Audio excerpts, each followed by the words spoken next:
యేసుక్రీస్తు రక్తం చేత మనం నీతిమంతులుగా తీర్చబడ్డాం. యేసుక్రీస్తు రక్తంలోంచి మాట్లాడుచున్న మాటలు, యేసుక్రీస్తు రక్తం అంటే ఎర్రగా ఉండేది కాదు, రక్తంలోంచి మాట్లాడుచున్న మాటలు, నీ రక్తంలోంచి మాట్లాడుతున్న మాటలు నేను నీతిమంతుడిగా తీర్చింది. దేవుడు మాట అండి నీ జీవితాన్ని మార్చింది, రక్తం కాదు. దేవుని మాట ఎక్కడి నుంచి మాట్లాడాడంటే రక్తంలోంచి మాట్లాడాడు. అంటే పై మాట కాదు దేవుడు మాట్లాడేది, లోపల నుంచి మాట్లాడాడు. అంటే రక్తంలోంచి మాట్లాడుతున్నాడు. అంటే రక్తము ఏ మాట అయితే మాట్లాడిందో ఆ మాటలాగా నువ్వు నేను మారిపోతాం. నీతిమంతులుగా మనం తీర్చబడుతున్నాం. దేవుని యొక్క నీతి మన దేహం ద్వారా ప్రత్యక్షపరచబడుతుంది. ఆ నీతి ద్వారా మనము సమాధాన స్థితి కలిగి ఉంటాం. ఆ నీతి ద్వారా మనం అతిశయపడతాం. హల్లెలూయా. అతిశయం అంటే ఏంటి? ఉన్నతమైన స్థాయిలోకి దేవుడు తీసుకెళ్ళిపోతాడు మనల్ని. మనం ఆయనతో సమాధాన పడి ఉన్నాం. ఆ సమాధాన స్థితిని మనం కాపాడుకోవాలి. ఒకప్పుడు పాపంతో మనం సమాధాన పడ్డాం. ఇప్పుడు యేసుక్రీస్తు రక్తం చేత దేవునితో మనము సమాధాన పడి ఉన్నాం. ఎప్పుడు ఈ సమాధానాన్ని కోరుకోవాలి. నేను దేవునితో సమాధాన పడింది ఎందుకంటే దేవుని నీతిని నా దేహం ద్వారా ప్రత్యక్షపరిచేదానికి. దేవుడి నీతిని మన దేహం ద్వారా ఏం చేయాలంట? మనము ప్రత్యక్షపరిచేదానికి. ఒకప్పుడు మనం పాపంతో కలుసుకున్నాం కనుక మన దేహం ద్వారా ఏం ప్రత్యక్షపరిచామండి? పాపాన్ని ప్రత్యక్షపరిచాం, అపవాదిని ప్రత్యక్షపరిచాం, అపవాది గుణాలు ప్రత్యక్షపరిచాం. అందుకు మనకేం వచ్చి పడింది? అవమానం వచ్చి పడింది. ఇప్పుడు యేసుక్రీస్తు రక్తం చేత కడగబడి ఇప్పుడు మనం దేవునితో ఏమైనామట? సమాధానపరచబడి ఉన్నాము. సమాధానపరచబడినటువంటి వారు దేవుళ్ళో ఉన్నటువంటి ఉన్నతమైన ఆశీర్వాదాలను అనుభవిస్తారు. సమాధాన స్థితి కలిగిన వారమై అతిశయపడుచున్నాము. మనకు అతిశయం, ఇంకేం అతిశయం అంటే అర్థమైంది, ఒక స్థానంలో నుంచి ఇంకో స్థానానికి దేవుడు మనల్ని తీసుకెళ్తాము. ఒక కోటీశ్వరుడు ఉన్నాడు అనుకోండి, ఆయనకుండే కోటిని బట్టి అతిశయపడతాడు. అవును కదా? ఒక ధనవంతుడు ఉన్నాడు అనుకోండి, తనకుండే ధనాన్ని బట్టి అతిశయపడతాడు. మనం దేని బట్టి అతిశయపడాలా? దేవునితో మనం కలపబడ్డాము, దేవుని నీతితో మనం కలపబడ్డాము. దేవుడి నీతిని బట్టి మనం అతిశయపడాలి. హల్లెలూయా. దేవుని నీతి నా దేహం ద్వారా ప్రత్యక్షపరచబడుతుంది. దేవునితో నేను సమాధాన పరచబడి ఉన్నాను. ఆ సమాధాన స్థితి నన్ను ఉన్నతమైన స్థాయిలోకి తీసుకెళ్తుంది. ఉన్నతమైన స్థాయిలోకి వెళ్ళుటకు నేను దేవునితో సమాధాన పడి ఉన్నాను. దేవునితో సమాధాన పడి నేను దేవుని యొక్క నీతిగా ఉన్నాను. దేవుని యొక్క నీతి నా దేహం ద్వారా ప్రత్యక్షపరచడం ద్వారా నేను ఒక స్థితిలో నుంచి ఇంకో స్థితిలోకి దేవుడు నన్ను తీసుకెళ్తాడు. ఇది కృతజ్ఞత. ఇక్కడ దేవుడు మనం రక్షించుకుంది ఎందుకంటే నీతిమంతులుగా తీర్చేదానికి. దేవుడు కానీ మనం రక్షించుకోకపోతే మనం చేసినటువంటి పాపము మనకు అవమానం తెచ్చిండేదే.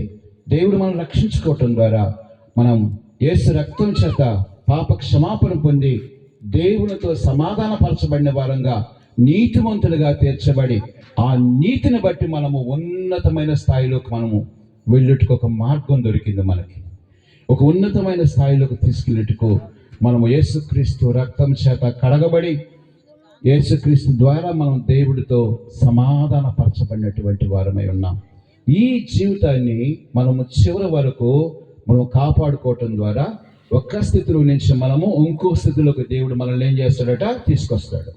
నువ్వు ఏ స్థితిలో ఉన్నావో ఆ స్థితిలో నుంచి ఇంకో స్థితిలోకి తీసుకురావాలంటే నువ్వు దేవుడితో సమాధానపరచబడ్డ జీవితాన్ని కాపాడుకోవాలి. నేను దేవుడితో సమాధానపరచబడ్డాను. ఒకప్పుడు దేనితో సమాధానపరచబడ్డాను? నేను పాపముతో సమాధానపరచబడ్డాను. ఇప్పుడు దేవునితో నేను సమాధానపరచబడున్నాను. దేవునితో సమాధానపరచబడితే నా స్థితి ఆటోమేటిక్గా మారిపోద్ది, నా జీవితం ఆటోమేటిక్గా మారిపోద్ది. ఇది మన పితరుల జీవితాల్లో దేవుడితో సమాధానపరచబడినటువంటి వారి జీవితము అద్భుతంగా మార్చబడింది. అలాగా 2-3 విషయాలు మనం చెప్పి నేను ముగించబోతున్నాను, నాకు టైం అయిపోతా ఉంది. మరి మొదటి విషయాన్ని మనం చూసినట్లయితే మరి ఆదికాండము 41వ అధ్యాయం 39వ వచనములో ఒక వ్యక్తిని మనం చూస్తాం. ఆదికాండము మరియు ఫరో దేవుడు తెలియపరచను కనుక నీ వలె వివేక 39వ వచనం చదువుతున్నావా? 38వ వచనం చదువు.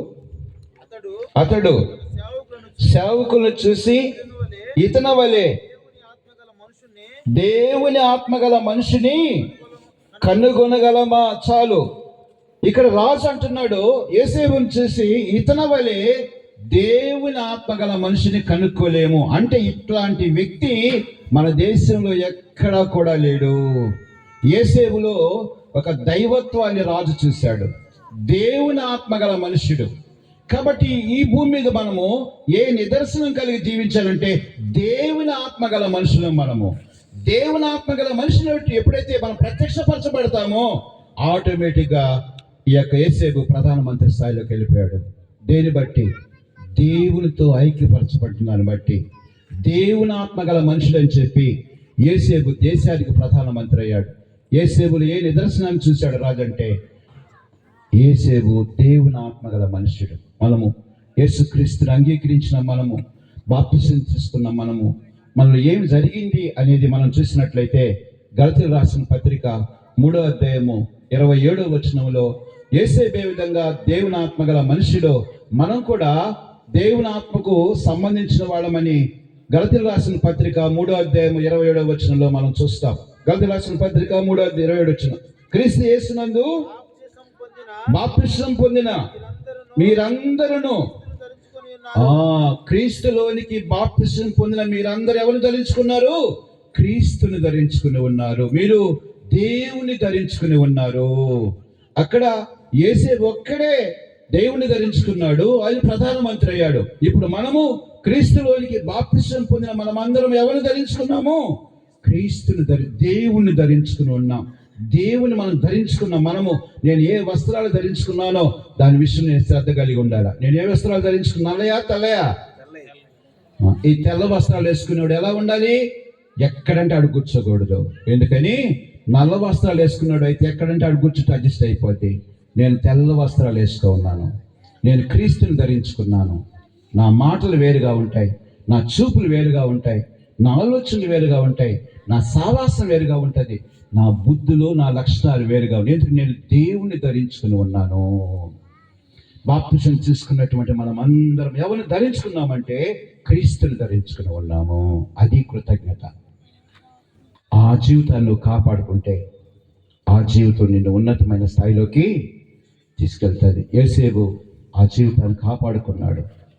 పొద్దేపరి భార్య పాపం చేయమని వచ్చింది, జాగ్రత్తగా తన జీవితాన్ని కాపాడుకొని పాపాన్ని చూసి పారిపోయాడు, జాగ్రత్తగా కాపాడుకున్నాడు. కనుక యోసేపు తన జీవితాన్ని జాగ్రత్తగా కాపాడుకున్నందుకు ఒక సాక్ష్యం కలిగి ఉన్నాడు. ఎవరంటే ఆ మనుషుడు? దేవుని ఆత్మగల మనుషుడు. పరిశుద్ధంగా ఉండేవాడికి ఏ పేరు పెడతారు? దేవుని ఆత్మగల మనుషుడు. అపవిత్రంగా ఉండేవాడికి ఏం పేరు పెడతారు? దెయ్యం ఆత్మగల మనుషుడు. త్రాగుబోతులకి తిరుగుబోతులకి ఏ పేరు పెడతారు? దెయ్యపు ఆత్మ కలిగిన వాళ్ళు. పరిశుద్ధులుగా ఉండేవాళ్ళకి ఎవరి పేరు పెడతారు? దేవుని ఆత్మగల మనుషుడు. కాబట్టి యోసేపు ఎందుకు ప్రధానమంత్రి స్థాయిలోకి వెళ్ళాడంటే ఒక నిదర్శనాన్ని రాజు చెప్తున్నాడు. ఎవరంటే దేవుని ఆత్మగల మనుషుడు మన దేశంలో ఎక్కడా కూడా లేడు. నువ్వు క్రీస్తుని ధరించుకుంటే నీలాంటి వ్యక్తి మీ ఊర్లో ఎవరు కూడా ఉండడు. అంత పరిశుద్ధంగా ఉంటావు, అంత నీతిమంతుడిగా ఉంటావు, అంత యథార్థవంతుడిగా ఉంటావు. దేశంలో లేడట. యోసేపు లాంటి వ్యక్తి ఆ దేశంలో, ఐగుప్తు దేశంలో కొన్ని లక్షల మంది ఉన్నారు, అయితే అట్లాంటి వాడు లేనే లేడు. మనకు ఆస్తిపాస్తులు కాదు చూపించాల్సింది, జీవితాన్ని చూపించాలా. క్రీస్తులాగా జీవించే జీవితాన్ని చూపించాలా. ఆ జీవితమే ఒక్క స్థితిలో నుంచి నిన్ను ఇంకొక స్థితిలోకి తీసుకెళ్ళిపోతుంది.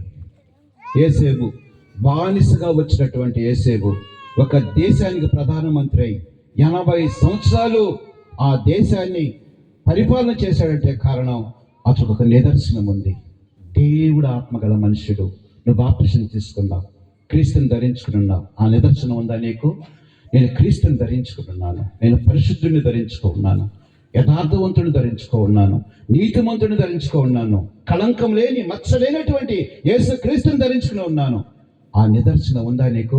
ఆ నిదర్శనంగానే ఉంటే ఆ నీతి నేనేం చేస్తుందంటే ఘనమైన స్థాయిలోకి తీసుకెళ్ళిపోతుంది, ఉన్నతమైన స్థాయిలోకి తీసుకెళ్తుంది. యోసేపు కంటే ఇంకొకటి లేడంట ఆ దేశంలో. మొత్తం అంతా యోసేపుదే. ఇది క్రీస్తుని ధరించుకున్న నీకు ఘనమైన స్థానం దేవుడు నీకు ఇచ్చాడు. అయితే ఆ జీవితాన్ని కాపాడుకోవాలా మనం. ఈ వస్త్రాలు వేసుకున్న నేను ఇవి మురికి కాకుండా నేను కాపాడుకోవాలా. ఎందుకంటే అది నా బాధ్యత.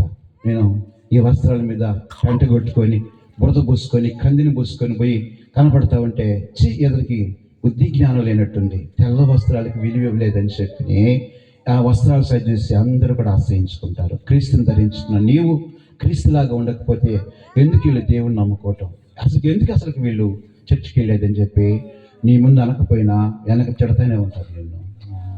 నువ్వు అబద్ధాలు, బూతు మాటలు, పోకిరి మాటలు, సరసోక్తులు, సినిమాలు ఇవన్నీ చూస్తావంటే వీళ్ళు ఎందుకు చర్చికి పోవటం అని చెప్పి అందరు అంటారు నిన్ను. నువ్వు క్రీస్తుని ధరించుకొని క్రీస్తులాగా ఉంటే అందరు నేను కనపరుస్తారు.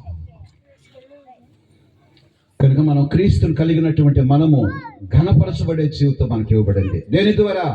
బాప్తిసం ద్వారా మనకి ఇవ్వబడింది. హల్లెలూయా. క్రీస్తులోనికి బాప్తిసం పొందిన మీరందరూ, అందరంటే కేవలం సేవకులైనా, అందరూ క్రీస్తుని ధరించుకుని ఉన్నారు. మీరందరూ దేవుని ధరించుకున్న మీరు దేవునికి విలువిచ్చే జీవితాన్ని జీవిస్తే మీరు కృతజ్ఞత కలిగిన వాళ్ళు. మీరు కృతజ్ఞత కలిగి ఉంటే ఆ కృతజ్ఞతను బట్టి నన్ను కనపరిచిన వారిని నేను, నన్ను తృణీకరించిన వారిని ఏం చేస్తాను నేను. కాబట్టి ఈ జీవితం నీకు ఇవ్వబడింది. నిన్ను ప్రత్యేకంగా దేవుడు జగత్పునాది వేయబడక మునిపే, తల్లి గర్భులు రాక మునిపే, పిండావతి కాక మునిపే నిన్ను ప్రత్యేకపరుచుకొని ఈ భూమి మీదకి తీసుకొచ్చి, వాక్యం దగ్గరికి తీసుకొచ్చి నీకు బాప్తిసం ఇప్పించి, బాప్తిసం ద్వారా నువ్వు క్రీస్తుని ధరించుకుని ఉన్నావు అనేటువంటి నిదర్శనం నీకు ఇవ్వబడింది. ఈ నిదర్శనంతో నువ్వు బ్రతికినట్లయితే నిన్ను ఉన్నత స్థానంలోకి దేవుడు తీసుకెళ్తాడు. నిన్ను గణపరిచే కొన్ని ఇంకా నువ్వు ఆయన గణపరుస్తుంటావు. నువ్వు అనేకమైనటువంటి మేళ్ళు పొందుకుంటావు. రెండవ వ్యక్తిని మనం బైబిల్లో చూసినట్లయితే రెండవ సమూయేలు గ్రంథము 5వ అధ్యాయము మొదటి నుంచి కొన్ని వచనాలు మనం చదువుకున్నాం. 2వ సమూయేలు గ్రంథము 5వ అధ్యాయము. హెబ్రోనులో వచ్చి చిత్తగించుము, నీవు మాకు ఎముక వంటి వాడివి, రక్త సంబంధకము పూర్వకాలమున రాజయుండగా ఇశ్రాయేలీయులను నడిపించువాడివై ఉంటివి.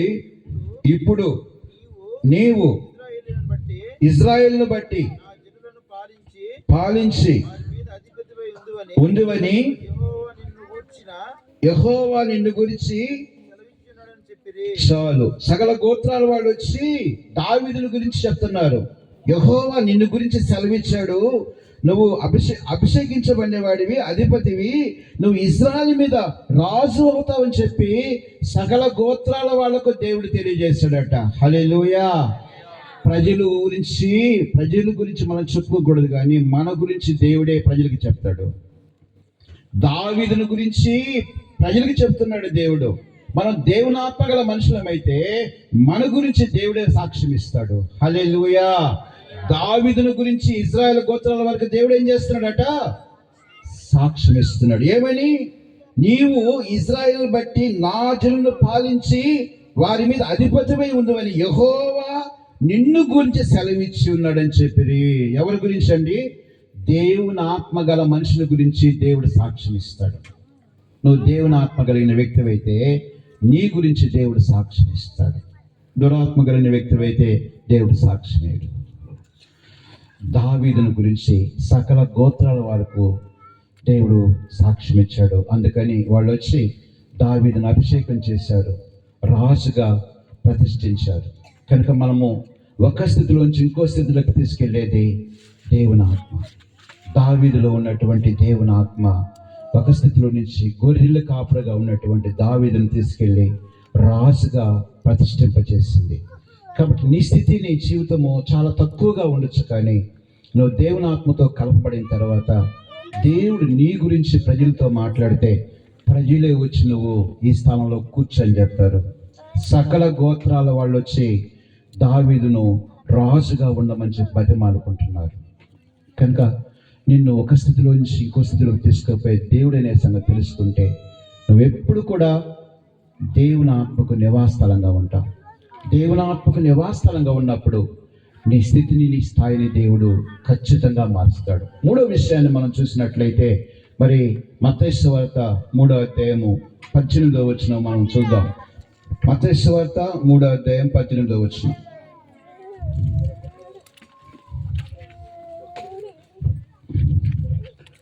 3:18 17వ వచనం. మరియు ఇదిగో ఈయన నా ప్రియకుమారుడు, ఈయన యందు నేను ఆనందించుచున్నానని. చాలు. ఇదిగో ఈయన నా ప్రియకుమారుడు, ఇతని యందు నేను బాప్తిసం తీసుకొని పరిశుద్ధాత్మ పొందుకున్నటువంటి వాళ్ళు దేవుడు ఆనందించేవాడుగా ఉన్నాడు. ఒకప్పుడు మనల్ని బట్టి దేవుడు దుఃఖపడుతూ ఉన్నాడు. అయితే బాప్తిసం తీసుకున్న తర్వాత దేవుడు బాప్తిసం తీసుకున్న ప్రతి ఒక్కరిని బట్టి సాక్ష్యం ఇస్తున్నాడు. ఇదిగో ఈయనే నా ప్రియకుమారుడు, ఇతని యందు నేను. నువ్వు బాప్తిసం తీసుకుంది ఎందుకో తెలుసా? దేవుడికి ఆనందం కలగజేసేదానికి. నువ్వు దేవుడికి ఆనందం కలగజేస్తే దేవుడు నీకు ఆనందం కలగజేస్తాడు. నన్ను గణపరిచిన వారిని నేను గణపరుస్తాను. కనుక బాప్తిసం తీసుకున్న ప్రతి ఒక్కరు కూడా ఈ జీవితాన్ని జీవించాలి. నేను ఆయనకు ప్రియకుమారుడయ్యాను, దేవుడికి నేను ఆనందం కలగచేయాలంటే నా యందు దేవునికి ఆనందం ఉంది. నా లోపలుండే దైవత్వపు గుణాలను బట్టి, నా లోపలుండే పరిశుద్ధతను బట్టి దేవుడు ఆనందిస్తాడనే విషయాన్ని తెలుసుకుంటే ఎప్పుడు కూడా మన అంతరంగము దేవుణ్ణి సంతోషపరిచేదానికే శత విధాల మనం ప్రయత్నం చేస్తుంటాం. మన సంతోషం మనం కోరుకో, దేవుణ్ణి సంతోషపరిచేదానికే మన అంతరంగాన్ని మనం దేవుడికి అప్పగించే వాళ్ళంగా ఉంటాం. మనలో ఆత్మ ఫలాలు ఉన్నాయి, 9 గుణాలు. ఆ 9 గుణాలు ఎవరిలో ఉంటాయో వాళ్ళు దేవుణ్ణి సంతోషపరిచే వాళ్ళగా ఉంటారు. నువ్వు దేవుణ్ణి సంతోషపరిస్తే దేవుడు తన స్తోమత తగ్గట్టుగా నేను సంతోషపరుస్తాడు.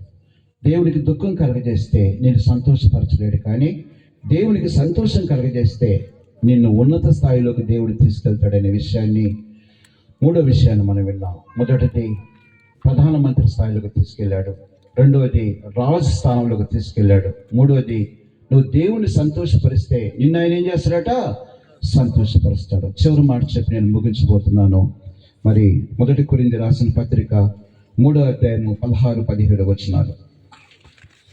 1 కొరింథీ రాసిన పత్రిక 3వ అధ్యాయము. మీరు దేవుని ఆలయమై ఉన్నారని, దేవుని ఆత్మ మీలో నివసించుచున్నాడని మీరు ఎరుగురా? ఎవడైనను దేవుని ఆలయమును పాడు చేసిన